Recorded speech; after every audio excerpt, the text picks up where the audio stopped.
السلام عليكم حبايبي، ازيكم؟ اخباركم ايه؟ يا رب تكونوا جميعا بخير. الصلاه والسلام على سيدنا محمد واله وصحبه اجمعين. أه هعمل معاكم ايه دلوقتي؟ هنعمل حاجتين. انا جايبه مشمش، جبت كميه مشمش حلوه، غسلتها كويس قوي وفصصتها، شلت منها النوى، وايه حطيت هنا بعد ما فصصتها وزنت 2 كيلو مشمش، حطيتهم هنا عشان هعملهم مربى. 2 كيلو في الحله دي هعملهم مربى. والحله دي هحطها على النار برضو بسكر بس مش كتير، هحط يا دوب عليها يعني الكمية دي كلها كده، هحط عليها ايه، كوبايتين سكر بس. ليه؟ عشان بعد كده هروح ضربهم في الخلاط او بالهاند بلندر وايه واحطهم في اكياس، احطهم في الفريزر ان شاء الله اذا احيانا ربنا لرمضان، يتعملوا زي مثلا اللي هو الطباق القمر الدين او عصير. تمام. او لو في الصيف برضو حبينا نطلع الكيس نعمله عصير نعمله. تمام. لان انتوا عارفين ان المشمش يعني المدة اللي بيظهر فيها في السوق بتبقى قصيرة جدا، فانا جبت منه كمية النهاردة، وعلشان كده قلت ايه اعمل منه مربى. الاتنين كيلو مشمش بتوع المربى دول خليهم كده على جنب دلوقتي. هنحط عليهم ايه، 2 كيلو، كيلو ونص سكر.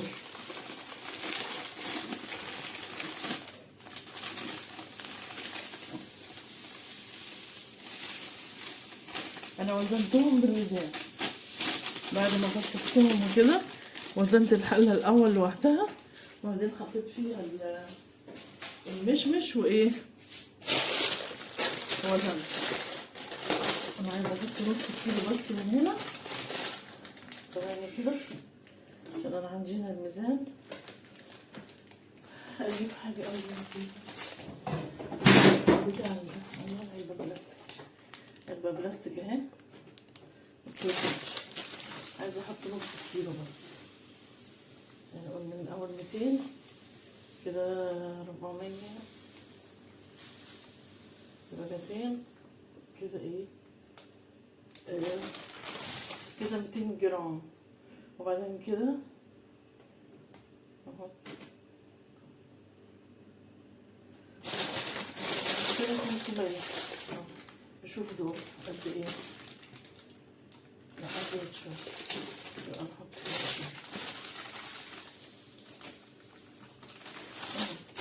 بس كده، ده نص كيلو خلاص كده.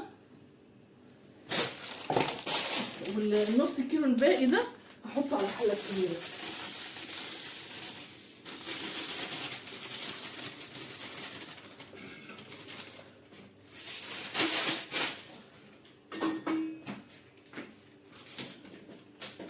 تمام كده.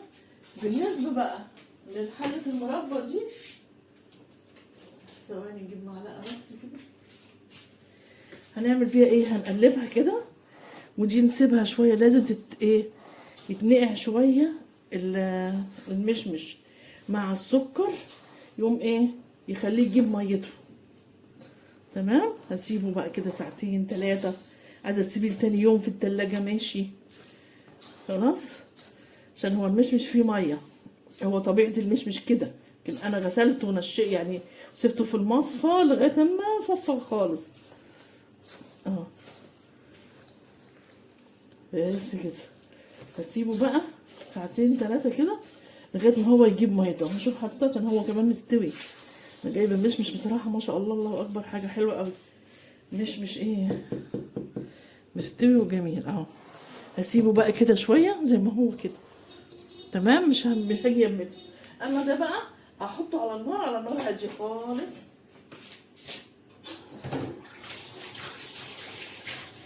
ده هحطه في الاول يعني على النار شويه، وبعدين بعد كده اسيبه على نار هاديه. تمام. بس وغطي بقى على دي كده شويه واسيبها خلاص. شوف بقى هنعمل ايه.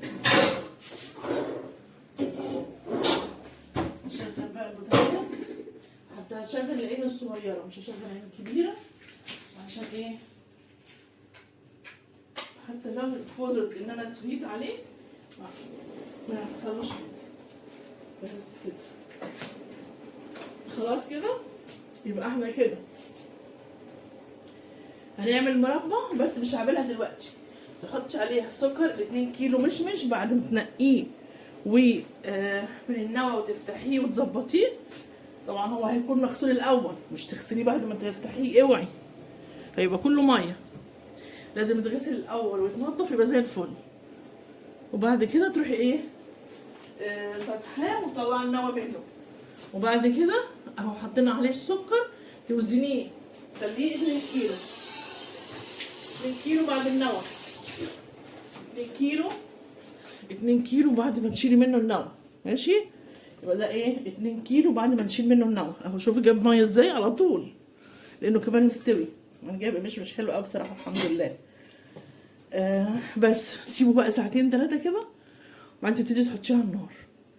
تحطي على النار في الاول نار عاليه، وبعد كده اول ما تلاقيه غلي تروحي بقى ايه مهديه النار خالص. وكل ما يطلع الريم بتشيليه، كل ما يطلع الريم تشيليه. واول ما قرب ما تلاقيه خلاص قربت استوت هي، تروحي حاطه معلقه ليمون، عصير ليمون، معلقه عصير ليمون. ماشي، بس كده. في ناس بيحطوا جيلاتين عشان يخلوا اللي هي العصير بتاع المربى يبقى ايه ليه سمك كده وتقيل. او تحطي ايه باكو جيلي مشمش، تجيبي باكو جيلي مشمش من السوق سوبر ماركت، وتحطيه برضو في الايه تدوبيه كده في شويه ميه صغيرين، وتحطيه في الربع ساعه الاخرانيه، وتخليه يغلي بيه، يديله قوام بقى برضو. تمام، حسب ما انت عايزه يعني. تمام، وممكن تخليها كده، وممكن تضربيها بالهاند بلندر او بالخلاط لو عايزاها بيوريه خالص. لو مش عايزاها بيوريه، عايزاها فيها قطع، سيبيها زي ما هي.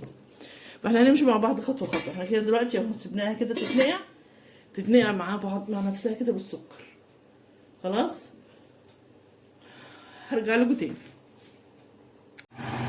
ايوه يا حبايبي، اهي شايفين دي الجزء اللي انا هحطه زي في اكياس، واحطه يتعمل زي عصير، او اخليه لرمضان ان شاء الله الجاي اذا ربنا احيانا، ونعمله قمر الدين او عصير زي ما احنا عايزين.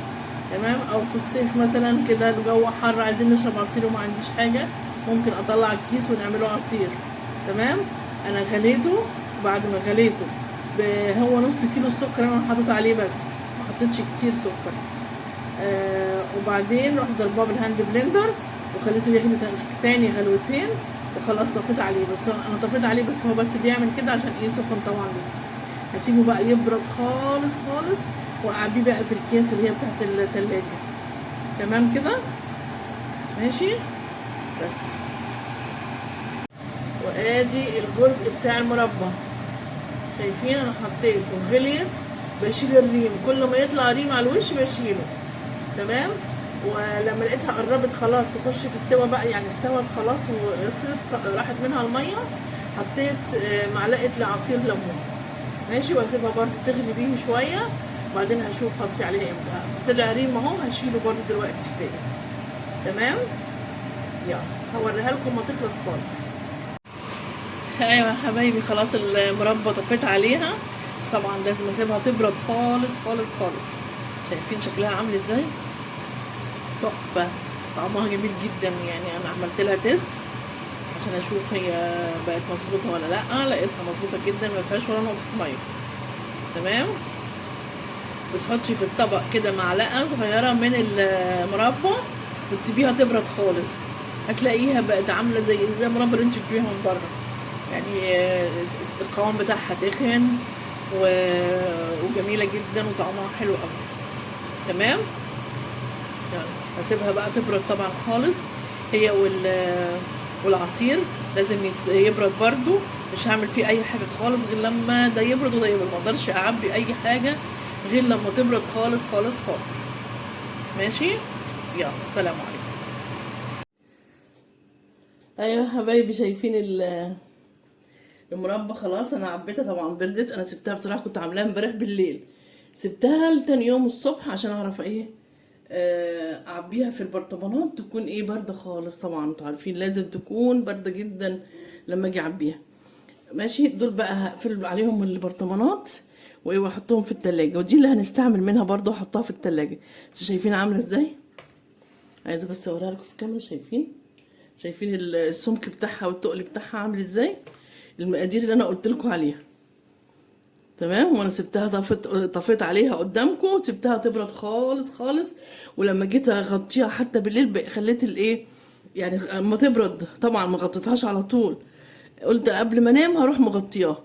وغطيها ازاي؟ اروح مواربه الباب بتاع اروح اواربه الغطا، اواربه، ما خليهاش مكتومه خالص علشان ما تعرقش وتنزل ميه فيها وتقوم ايه تبوظ مني. يبقى انا اللي عملته وتعبت فيه وفلوس وتعب وكل ده هيروح مني على الفاضي، حرام. فلما تيجي تغطيها، عايزه تغطيها مثلا لازم توربي الغطا. ليه؟ عشان ما تعملش عرق وتنزل الميه على المربى تبوظ. تمام. شايفين عامله ازاي؟ وبسيبها، انا بحب اسيبها بالقطع اللي فيها اهي، شايفين؟ بحب اسيبها القطع اللي فيها علشان ايه؟ تبقى حلوه. انا بحب اسيبها بالقطع. شايفين عامله ازاي؟ تحفه، طعمها خطير جدا جدا جدا. يا سلام، دي بقى سندوتش كده، كنا عندك زبده بقى كمان تديني السندوتش زبده او قشطه وتروحي حاطه مربى، يا سلام. وجنب كوبايه شاي برضه. ادي الحلايه اللي انا كنت عامله فيها اهي، شايفين اهي؟ ولا شايطه ولا اي حاجه خالص. ليه؟ لان بوطي النار عليها وباخد بالي، وكل ما الريم يطلع بروح شايلاه. يبقى لك 2 كيلو مش بعد ما تشيلي النوى، توزنيهم 2 كيلو بعد ما تشيلي النوى وتغسليها وكل حاجه. يعني اولا بغسل المشمش، الاول شيء بتغسلي المشمش، وبعد كده بتشيلي النوى، بعد كده توزني 2 كيلو. عليهم كيلو ونص سكر، عليهم ليمونية كبيرة، عصير ليمونة كبيرة، بس كده. تمام. وتغلي في الاول على العالي، بعد كده اول ما تغلي خلاص وطي بقى على الهادي خالص، وكل شويه قلبي فيها. تمام اهي، ولا اي حاجه خالص، ولا كاني عملت حاجه في الحل اهي. شايفين عامله ازاي؟ تمام كده، بس كده. وتسيبيها تبرد على الاخر. برضو العصير اللي انا كنت عاملاه مش برضو عبيته في اكياس وحطيته في الفريزر خلاص. كنت عايزه اوريه لكم والله. طب معلش هجيبه دلوقتي اوريه لكم، اطلعه تاني من الفريزر.